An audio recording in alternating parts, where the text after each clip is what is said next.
Wake that ass up. Early in the morning. The Breakfast Club. Morning, everybody. It's DJ Envy, Angela Yee, Charlamagne the Guy. We are The Breakfast Club. We got 2020 presidential candidate in the building. The very well-spoken. Very well-spoken, as we've heard. Cory Booker. Cory Booker is here. Good morning, everybody. It's really good to be back. I didn't see you the first time you came in. I was actually on vacation. I know you took off, man. I came up and you went the other way. They don't need two light-skinned brothers at the same time. So I let you slide in. I appreciate that. Appreciate you being here this morning. We saw Mayor Bloomberg apologize to you for calling you well-spoken. Why is that insulting for white people who may not know? Well, look, it's almost as if, and we heard this in the Obama's first campaign where he was called clean and articulate. Mm-hmm. It's almost like many white folks are sort of surprised that an African-American man can speak well, and you don't hear it. You don't see this kind of surprise. Oh, he's well-spoken. They don't say that about white men, but it's a trope that we've heard for generations about African-Americans. Mm-hmm. And I love history. Read about everybody from Frederick Douglass to Booker T. Washington, talking about people surprised that they're so smart or so well spoken. Mm-hmm. So it's insulting, and you can't be running for the highest office in the land. Making mistakes is all right. We all do. We've all said things we regret. Mm-hmm. But to run for the nomination for the Democratic Party, and if you're going to be doing things that are insulting, dragging up what are actually painful kind of words like that, you're not going to be able to win the presidency. Mm-hmm. It's as simple as that, because it is, you cannot win the presidency if you cannot energize and activate the black community. And folk don't understand that. Hillary Clinton, and this, by the way, it wasn't her. She was dealing with voter suppression. She was dealing with the Russians literally targeting African-American voters. Mm-hmm. But sexism. All of that. But the black turnout that was down from 12 to 16, 800,000 to 1 million votes. In those three states that we lost by 77,000 votes combined, Michigan, Wisconsin, and Pennsylvania, 77,000 vote difference. If we had won those three states, it would be President Clinton right now.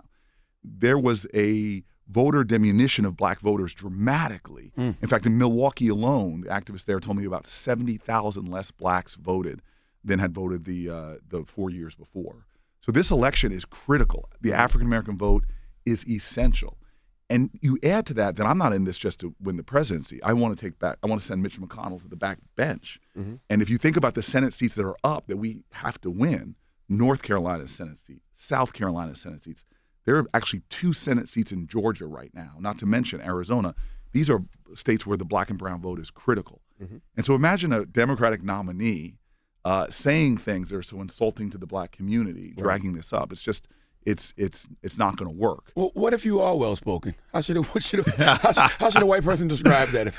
Well, because you are well-spoken, so I mean, I appreciate that, but I don't mind folks pointing out a lot of facts about me that have distinguished me in my career, and to say that I'm well spoken is not the thing that you hear, necessarily folks saying about other candidates. Don't say that about a white candidate. Yeah, they don't say somebody else. So like really, what are they bringing up about the other white candidates when it's being talked about? So look, it was said, it was done. Call it a learning moment, but.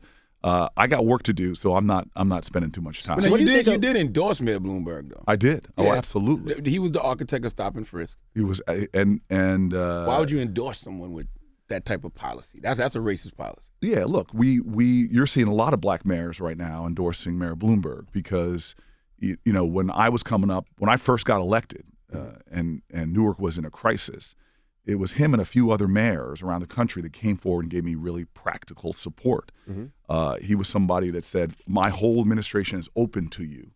And we came in to learn about everything from his office of entrepreneurialism. Mm-hmm. He stepped forward and helped us on strategies to build affordable housing. So when it came to the tacticians of being mayor, there's a lot of incredible things that he helped us with. And I'm not shy to say it at all. But obviously the policing practices are something that's absolutely unacceptable. And the way he defended them, even when he saw the evidence presented to him, is unacceptable. Oh, did you see him lie to Gayle King the other day and say that nobody ever even asked him about it until he ran for president? I did not see that. Yes. That was in the same interview where he called you well-spoken. Yeah, well, that's messed up because there's whole lot of tape of folks confronting him, and I saw a lot of the activists. Do you think his apology was bullshit? It was just because he's running for president? You have to ask him. I don't know. And again, this to me is, we're in the New York City area, so we live with this for a long time, and for me right now, the focus is. I'm like running I used to run track, and my coach used to tell me when I'd line up for the hurdles, don't look to your left or to your right.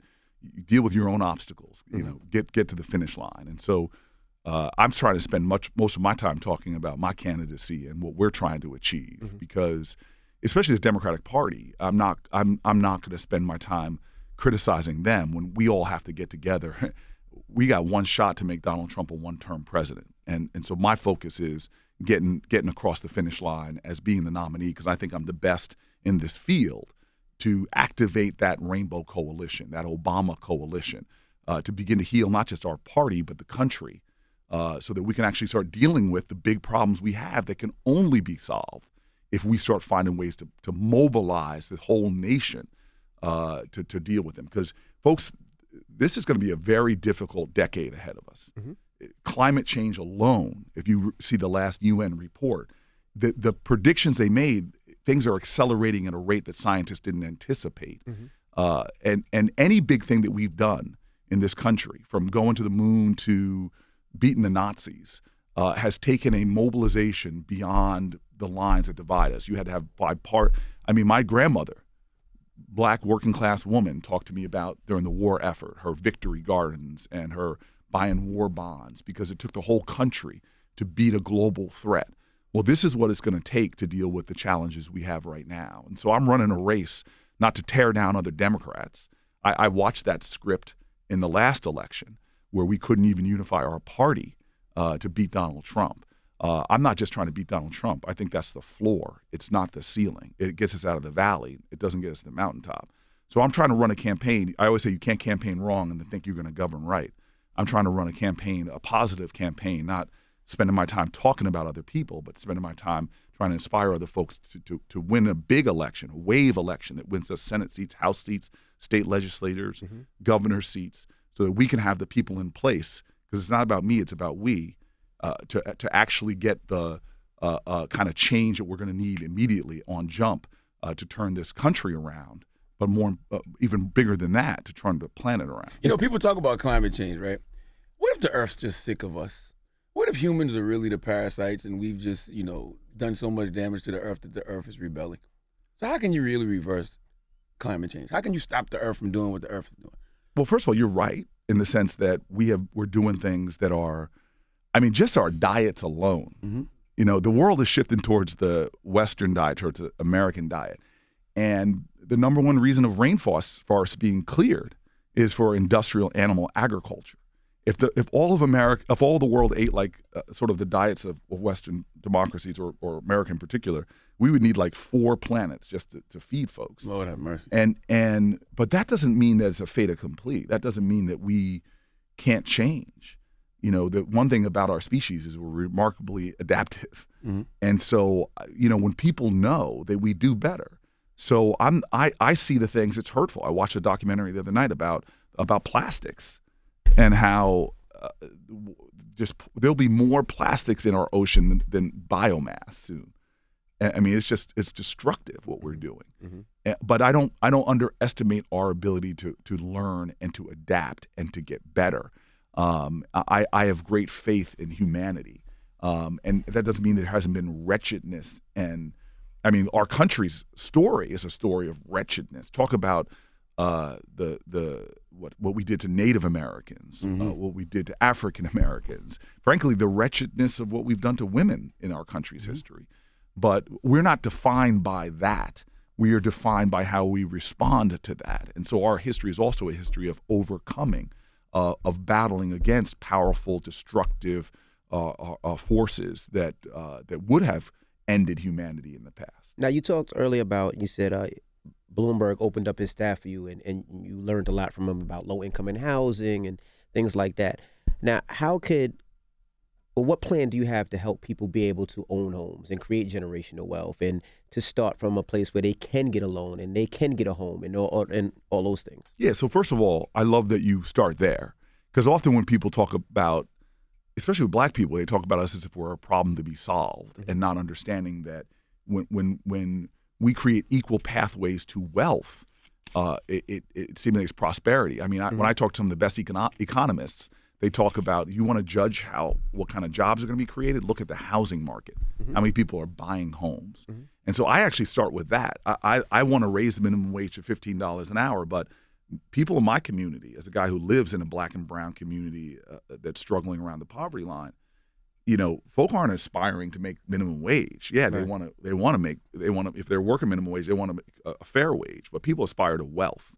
And so my whole sort of economic plan really starts by that. It's how do we create more entrepreneurship, more homeownership, more prosperity.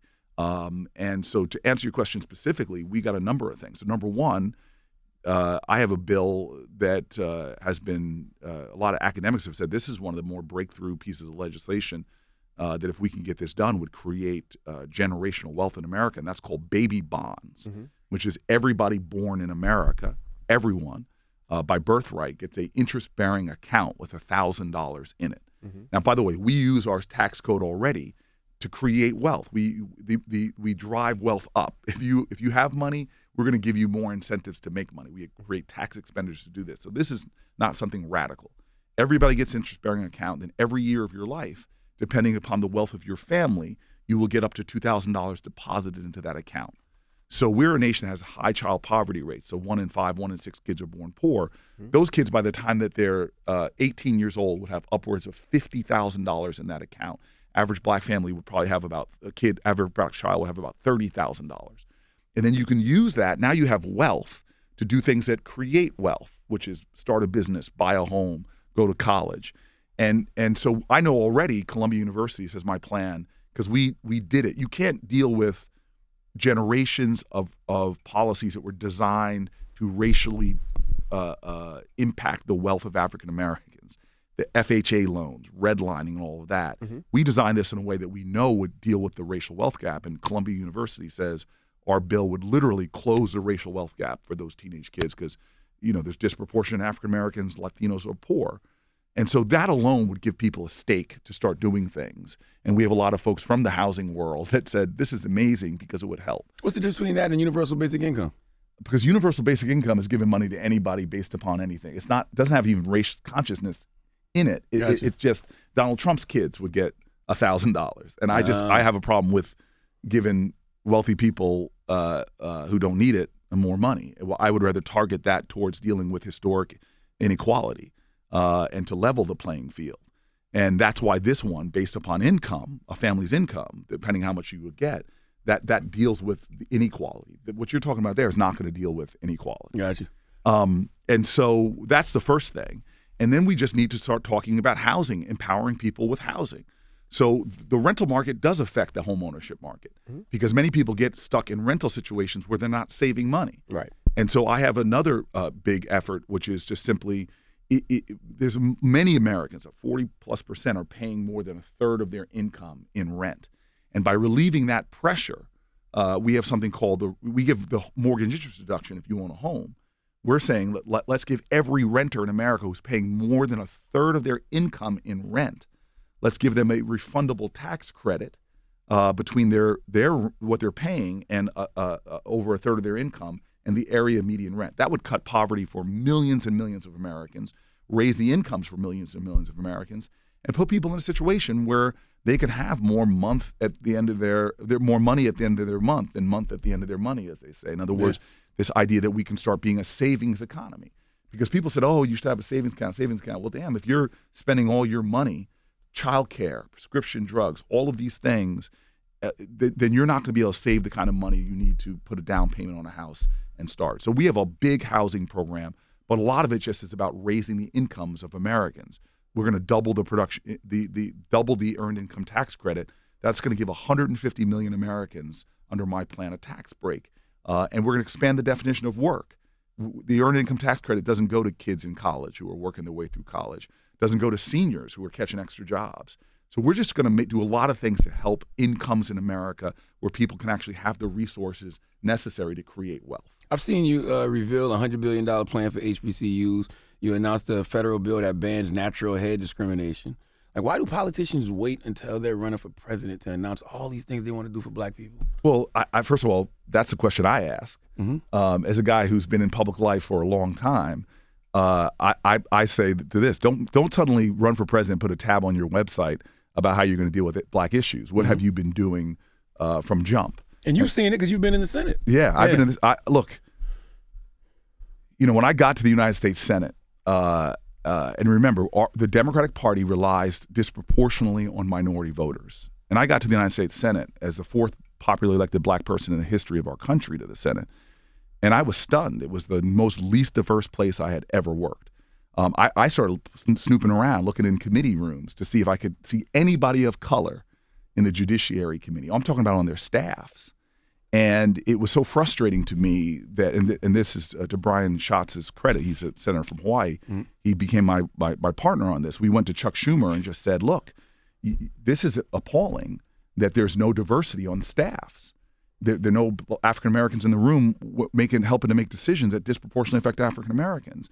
And to Schumer's credit, he's like, well, what can we do about it? So we instituted the Rooney Rule amongst Democrats. You got to interview, just like for this is for like football sports teams, you got to interview people of color. But even more importantly than this, because I think this is why we saw such a dramatic change in the Senate now, is that every Democratic senator has to publish their diversity statistics, say how many women do they have on their staffs, and in the positions of authority, how many black and brown people they have on their staffs. And so since we did that, now you've suddenly seen the number of minority folks being hired. So this to me is not a presidential like, hey, black people, look at me. This is stuff I've been working on since I got there. And you talk about wealth. Mm-hmm. This is going to a deeper level now. Government has been creating wealth in this country. Government decisions have been assigning wealth in this country that have created generational fortunes. Government decided who got the railroad land grants. Back in the day, talk about wealth. Government decided the processes of who could get spectrum. We're on the radio right now. This was assigned to people that created incredible wealth. Well, back in the days that these decisions were being made about who gets certain contracts and who doesn't, it has created some of the greatest fortunes in America. One of the ways that fortunes are being made as we speak is something called who's managing pensions. Remember, we're in New York City right now. The financial world is how biggest wealth is now. The people who are paying into pensions, are people of color. Unions have pensions. Absolutely. Everybody. The biggest pensions in America are being managed by government. So all of the federal pensions, hundreds of billions of dollars. Now, there's been a movement to start saying in states like New York, the question has been called. How many people of color or women are managing New York's pensions? So New York has, they say that it's called an emerging manager program. Right. About 8 to 10% of New York's pensions are being managed by people of color or women. And by the way, according to Barclays Bank, they get the biggest returns. They get better returns than the big guys that are majority white firms. And so I get down to Washington because I was taught by my parents my dad was the first black person hired by IBM in the entire Virginia area as a salesman. My parents said it's not enough to be the first. Make sure you're not the last. Correct. And so I get down there and I just know one of the things, even though I'm the senator from New Jersey, I went down there on a mission of diversity and inclusion and equal access and opportunity. And so I just called the question. We have a black president, by the way. And I call the question. How many, and I'm not trying to blow up anybody. I didn't do this with a press conference or anything. I just wrote letters, Department of Treasury, every place I could. How much of the money, of the hundreds of billions of dollars is being managed by anybody of color or women-run firms? And we get back a stunning number, 0%. Yeah. And so I go to another one of my senators who's known for shaking things up, and we wrote letters and just basically said, and they suddenly call a summit meeting with a lot of cabinet secretaries there to start trying to address this stuff. But this is my point. The Democratic Party has not always been for black folks. It's not right now. It's hard for me to say that the Democrats are the party of the people when in the December debate, it's diverse, but it's going to be all white. Well, 3.5 years after having a black president, no black people going to be in the debates in December? Well, first of all, I got a few more days to make it. Cory Booker's black, bro. Like, Yeah. I I haven't qualified for the debate. Right, I haven't qualified for the debate, and that I feel some kind of way about that because not just because of personal ambition, but because to make the debate stage, this is the first time we had rules. They said that you have to make a certain fundraising thresholds and certain polling thresholds. Now you see, I just came out of Iowa a few days ago. When I was up there, I'm watching late night TV, as lying in my hotel bed trying to go to sleep. And it almost didn't seem like the Jimmy Kimmel show. It seemed like the Bloomberg and Steyer show because they've got billions of dollars to run nonstop ads to juice up their polling numbers. So the DNC has created rules for the debate that if you're a billionaire, you can find creative ways to get on it. But my team, which is trying to use every bit of our money for grassroots organizing, which is how we beat the machine in Newark for me to become mayor, is now having to try to figure out ways to raise enough money so we can do TV ads to help get the 1% point we're shy. And these polls we know are imprecise. If polls were right, Hillary Clinton would be president right now. Right.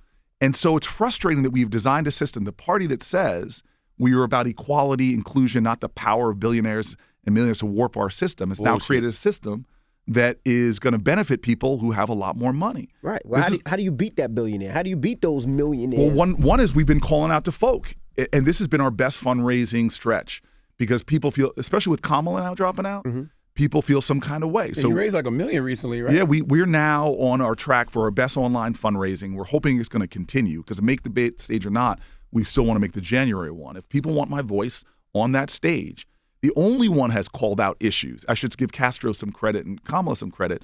When we're up there, we are often bringing different things in the conversation that have not been brought into the conversation. And so we're just saying to folks, if you value my voice, even if you haven't decided who your final person is, you got to go to CoryBooker.com and help us out because I refuse to let the election be decided by the same factors that ultimately we're trying to fight in its influence over our politics.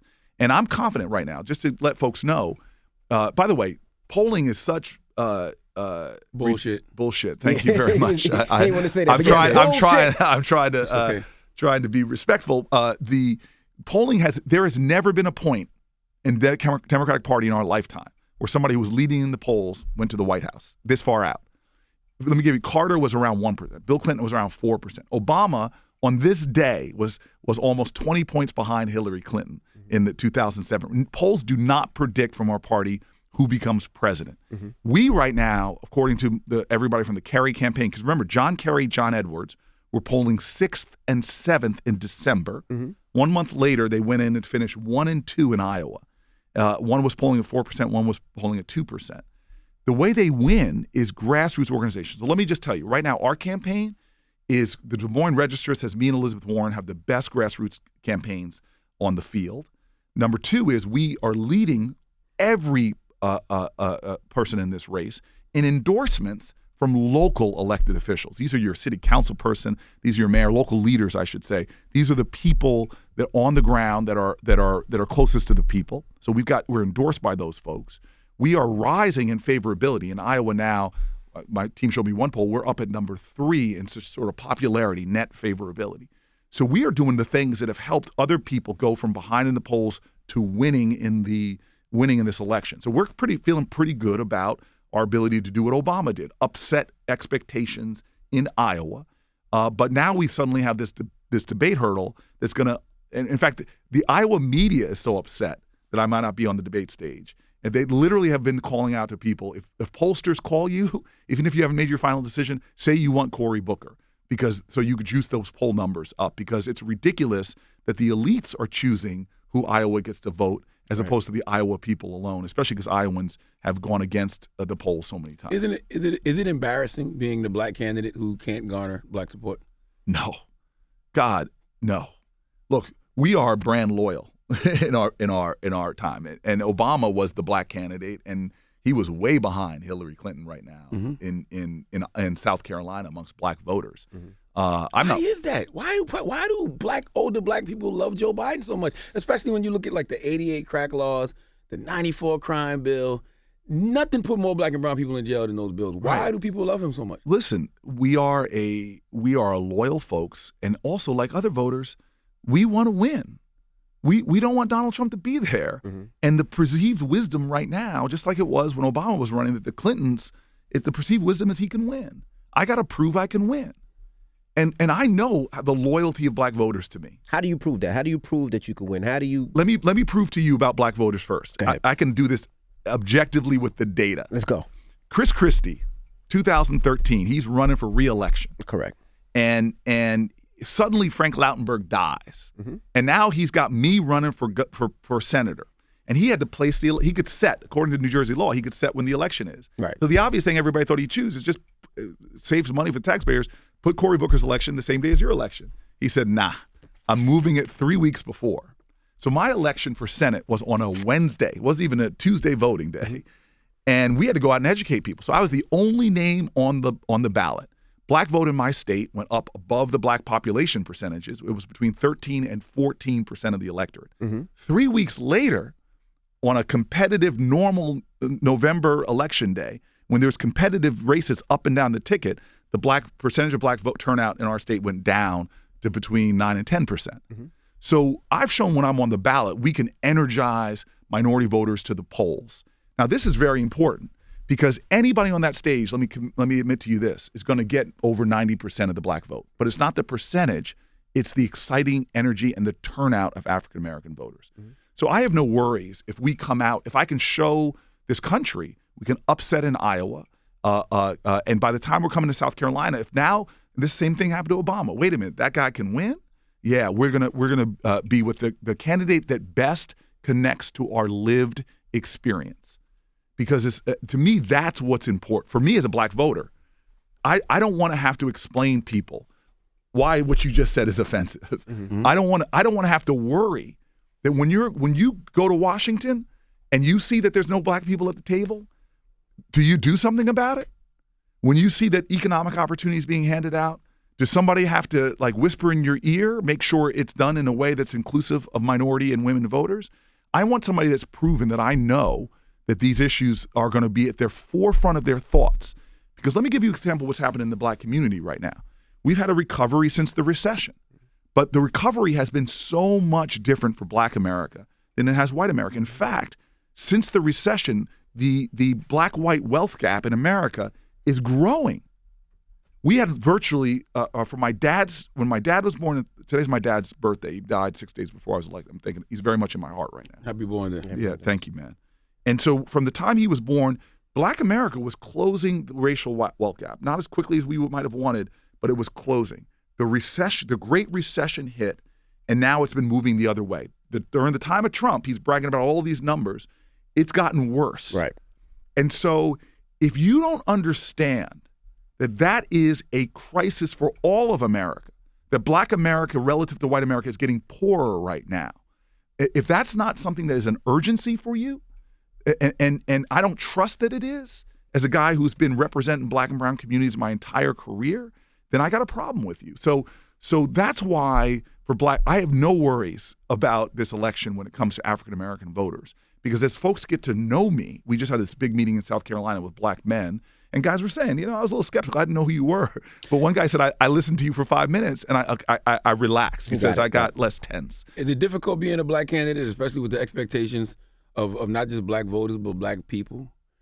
Because they might say, I don't know why they say, Cory's not black enough, or Cory's corny, or Saturday Night Live will make fun of you and be like, Cory has all these well-prepared, rehearsed lines and debates. You feel the need to put on I gotta be down. No. Look, the movie Street Fight has this incredible scene, and this is the Oscar-nominated movie. You can watch it online for free now, about my rise in Newark. And it lost to March of the Penguins in the Oscars. But there's this powerful scene of a sister in that movie going against, because this was what the opposition in Newark, the machine in Newark was saying, he's not black enough to. And this woman just broke it down and says, why is it that a guy who goes off and does everything we want him to do? I went off to Stanford University. I joke, I got in because of a 4.0, 1,600, 4.0 yards per carry, 1,600 receiving yards, because I got in on a football scholarship. But, I stayed and did a master's degree there, went off and was Oxford and a Rhodes Scholar, came back to Yale Law School. And she's just like, why is that suddenly? And then he did what we would want him to do. He came back to the community to serve. Like my dad was not impressed. My dad from, both my parents grew up at segregated times. My dad was from the South, and he looks at me and goes, boy, you got more degrees in the month of July, but you ain't hot. Life ain't about the degrees you get. It's about the service you give. You want to make your parents proud, get back to the work of making this country a just place for everyone. And so I made a decision, with my Yale law degree, I moved into the neighborhood I still live in, a black and brown community in the central ward of Newark, New Jersey. Newark, New Jersey. A lot of them say you never really lived there, though. They said that was a front. Look, man, there is a lot of people say a lot of things, but my whole majority of my life now has been spent living in the same community in Newark, living for 8 years in the projects in Newark, and the people that got me elected. Miss Virginia Jones, I could go through the tenant leaders who walked me through the projects.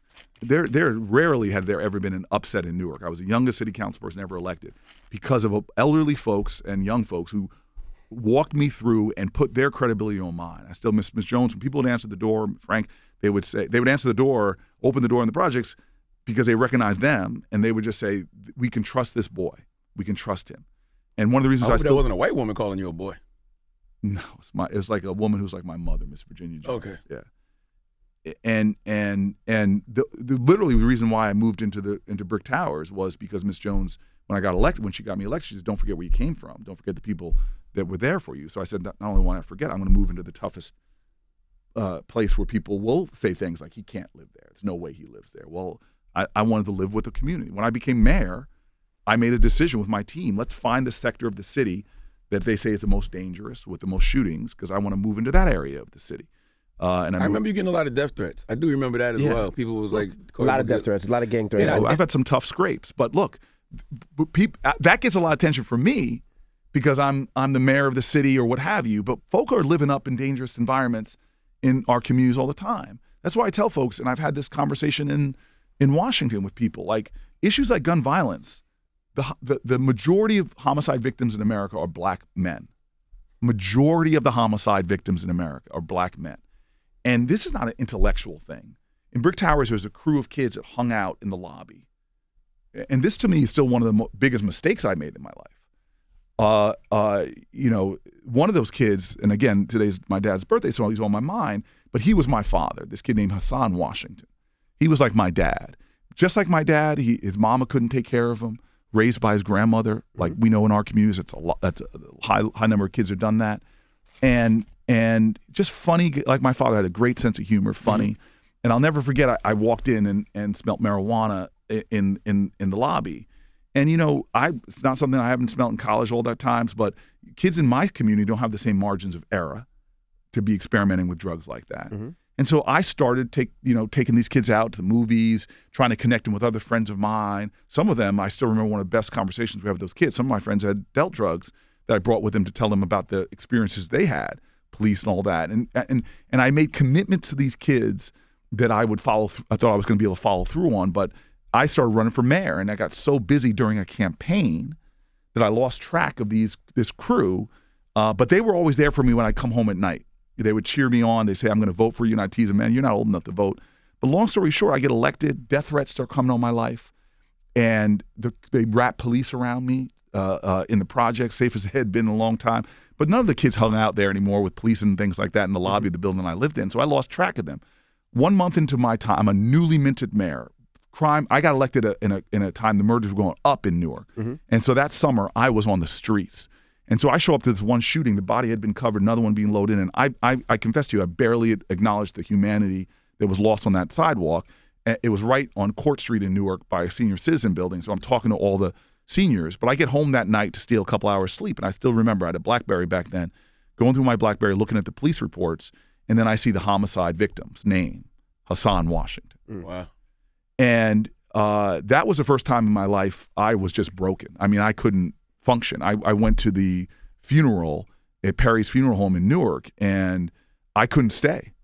In fact, Kevin, who's here with me right now, he's a former detective in Newark, remembers this. I just had to get out. I felt like I was being choked. And I still remember this first time I just sat in my office as a mayor. I'm a newly minted mayor, and I just wept because. You feel like it was your fault? Yeah, I felt, look, my father's, I'm here because when my dad, things went wrong, the community wrapped around him. This family took him into his home. The funeral home director in this southern town said, you come live with us. When he had there's no college in my family's past, but the community said to him, you're going to college. In fact, the church took a collection so that he could go to North Carolina Central University. You know, I'm the son of 2 HBCU grads. And North Carolina Central University took a kid that probably wouldn't have finished college, maybe in a different environment, and got him out. So I'm here because a community. And when I was in that funeral, the reason why I was choking is because it was so packed. Everybody was there. But all I could think about in the mayor's office when I was sitting there was we were all there for his death. Where were we for his life? Right. God put this kid right in front of me. And so one of the last living members of that crew from my lobby last year got shot and murdered with an assault rifle on the block I live in now. And so this to me is it's not a policy platform. My children are dying every damn day. And maybe it's not my kids in Newark. Ras Baraka, God bless you, brother, 50-year low in crime. He's doing a great job. Shout out to Ras Baraka. But I can go through the cities where this isn't, we pay attention when it's a mass murder, horrific things. But between every single one, thousands of people are being shot. And they look like us.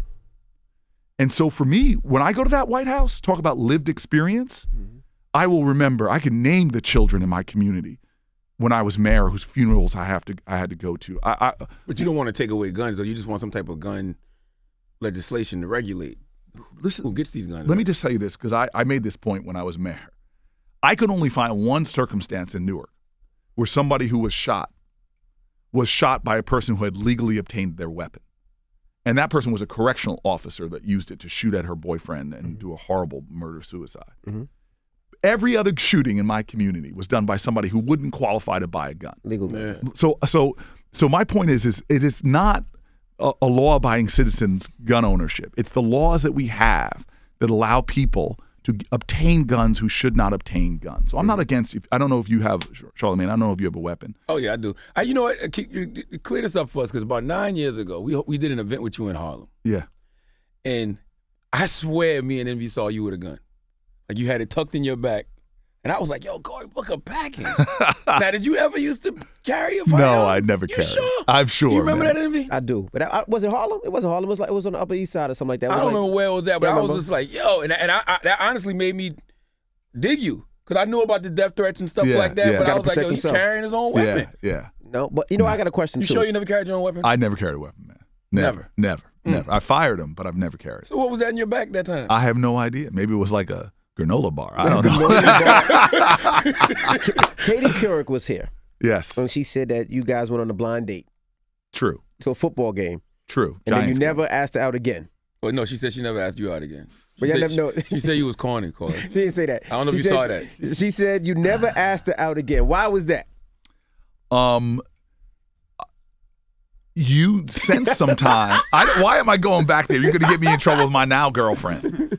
Miss Rosario Dawson. Miss Rosario Dawson. She has a name, Cory. She Rosario. Last time I didn't say the name. We just but she's campaigning for you. She is. Yeah. She is. But back to your old boo, Katie.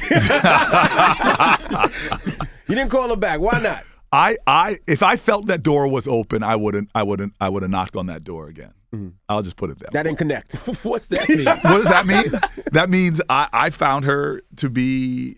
I had a great time. I just never felt like she was inviting that. But maybe it's and this is how I remember.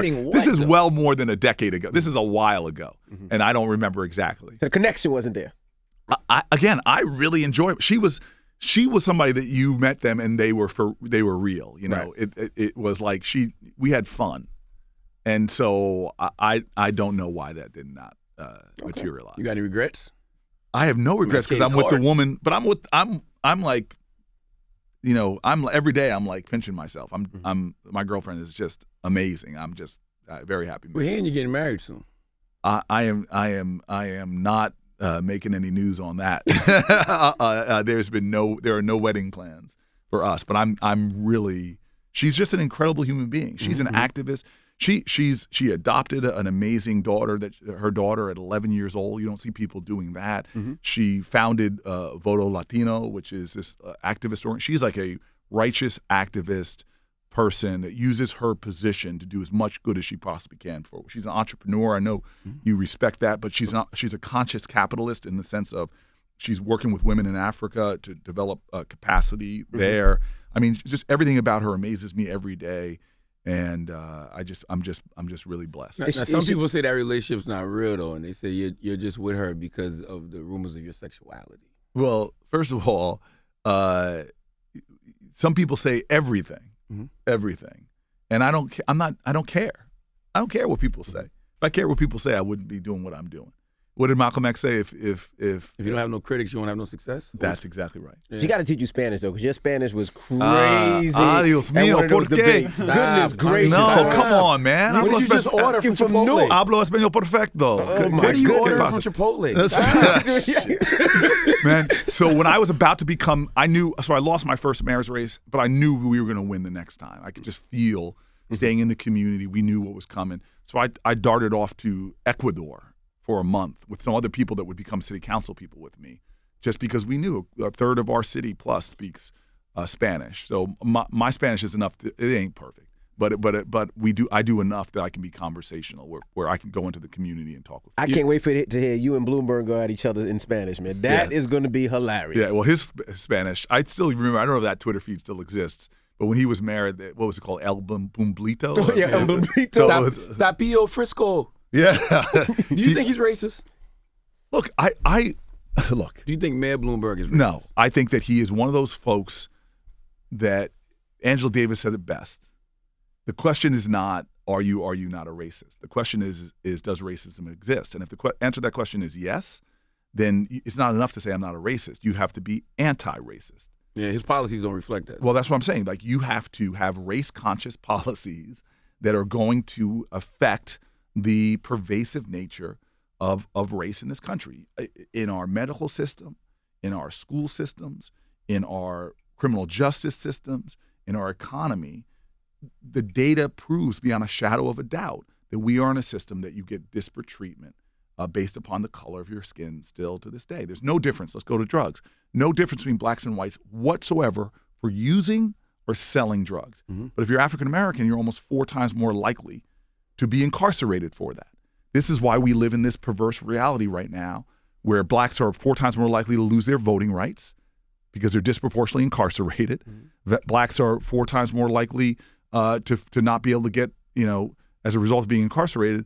Remember, it's a lifetime sentence. You can't get loans from a bank. You can't get taxi cab licenses, business licenses. And we have created such a disparities in incarceration that the numbers of African Americans now under criminal supervision, jail, prison, probation, parole, there's more African Americans now under criminal supervision than all the slaves in 1850. And that's why Michelle Alexander's book, which is a book that me and another senator bought for every senator, and 98 other senators we bought it for, called The New Jim Crow, which goes through, Michelle Alexander, God bless you, goes through chapter and verse these issues of how race is so permeating the criminal justice system that we have really created. We've taken the old Jim Crow and replaced it with a new Jim Crow. That's right. So I don't have time for this measure of who or who not a race. I'm trying to stop racism and the racist impacts that pervade our society. And I think we often, at the beginning of this campaign, everybody was like, to every candidate, do you think Donald Trump's a racist? Do you think Donald Trump's a racist? I'm like, I'm trying to stop racism. I'm trying to stop the policies right now that are disproportionately impacting communities like the ones I live in. So we got to stop Joe Biden too. Because I'm not going to lie, I asked those same questions about Biden, I asked those same questions about Bloomberg. Biden has implemented policies that have absolutely disproportionately affected black and brown people. Look, you heard me in the early parts of this campaign, and people sort of got on me. I said, look, he has said that every single crime bill, major and minor, I'm not using his words, since the 1970s has had his name on it. Yep, the Biden bill. And so my point is that, I called this out in one of the debates. I said that can you admit it's wrong, admit that was devastating. I don't mind, guys. We have to have. I don't mind extending grace to anybody, but for truth and reconciliation. Other countries have those truth. Part of that is just telling the truth about it. Because I'm telling you right now, I'm a black man, mayor of a black city, and I made mistakes when I was mayor of the city of Newark. And so I don't mind doing that. Anybody who puts yourself in the arena, you're gonna mess up. Every time I step on the football field, I fumbled sometimes, but admit it, learn from it, and then be more aggressive in correcting for it. And so that's my point right now. I am worried in this election that we are going to elect people that you are going to be sitting here on the sidelines, and I respect you a lot. But if people are still hearing from the biggest media influencers that I don't trust that guy, and that's our nominee, that's going to really have an effect on what the turnout is going to be. And so we better have somebody that can sit with any community and earn their trust, because that's when we see record turnouts. And if we have record turnouts, there's nobody. We will win back the Senate. We will win back the White House. We will make sure the next Supreme Court justice. I hope people start talking about black women being the next Supreme Court justice. We will start seeing That's what we need to create a true wave election in this country that's going to benefit every American. That's why I'm fighting so hard, keep my voice on that debate stage, to be in this election. I'm confident we have a pathway to victory, but I'm going to support any Democrat who wins. Let me be clear on that. But I want to make sure that when I come back here, hopefully I'm back here as the nominee for the Democratic Party, but I'm going to come back here no matter what. And I want to be able to now I have to defend Joe Biden if he's our nominee. Listen, if Joe Biden has you as a VP, if he has Senator Harris as a VP, Stacey Abrams, just some type of, diversity, I'd pay him more attention. Like, I'm looking at the totality. I'm not looking at one person. Okay, I appreciate I want to see that. what his cabinet look like. I want to see what his campaign staff look like. I want to see what his running mate looks like. Okay, but Cory Booker has to go too, guys. Oh, yeah, I want to be the nominee of the Democratic Party, and whoever my vice president, whoever she is, she will represent. So she'll definitely be a woman. Absolutely. See, you get it, man. See, stuff like, cause there's no white guy that can come out of the Democratic Party that can't have a woman. You have to have a woman running mate. You have to. We must have diverse tickets. It's just done for the Democratic Party. You cannot be about it unless you show us that you're about it. You can't just say I believe in gender equity and then come up with a ticket. Gotcha. That doesn't represent that. Who would she be? I don't know. Yeah, I don't know. Now, you said you play football. What's your football team? I'm just curious. Man, it's been a rough year. So you're a Giants fan? I'm a Giants fan and a Stanford football fan. Okay, all right. It's been a rough year for me. All right. And it's good because this has been the year I have not been able to pay attention. Oh, good. Yeah. You ain't missing nothing. Well, the Eagles and the Giants play right now, which is a big issue for New Jersey. But they lost. We're split. They We're lost. split. I know, but we're split, and so I'm mourning. And then I roll around with my friend Kevin Batts here, who I'm calling him out because he is the most annoying guy in the world during football season because he's never even been to Texas, but he's a Dallas fan. Hey, it's my kind of guy right there. So am I. I don't understand that. Kevin's like born up straight from Brick City, never been to Texas. That's why it's America's team. It's America. Trash. They all trash. Okay, that's why they're called America's Their team team. trash. They haven't won in years. I just believe in loyalty to your community. And the Giants play in New Jersey. They create jobs for New Jersey. He and I are the same age. We grew up when the Giants were the dominant team in America, giving it to the Dallas Cowboys. Absolutely. And so I don't even understand how you can like a team and you never even been there. I just don't. I like it. I don't respect it. I'm a New Jersey guy. I like the teams in this era. You don't respect Bloomberg, then he used to be a Republican. He's a Patriots fan, but he switched teams. He used to be a Republican. Now he's a Democrat. He's a Patriots fan. Why are you, of all the candidates in the field, he's picking the one that I don't even think has a pathway to the presidency? I like that. Why are you not talking about the actual people that I think will be the competitors after Iowa? Right. Look, this is an issue. Can I just bring this up because you bring up sports? Sure. And I just want to say that we have a sports system in America that has a lot of issues. The NCAA exploits athletes. Absolutely.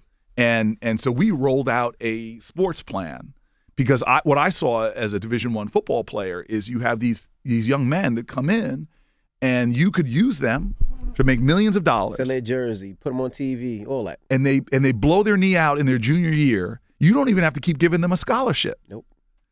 They get injured, and 10 years down the road, they have to have a surgery. You're not paying the medical bills. Nope. They leave, try to get a job, might have some tough times, but you're still selling jerseys with their name on it. Mm-hmm. They're at school.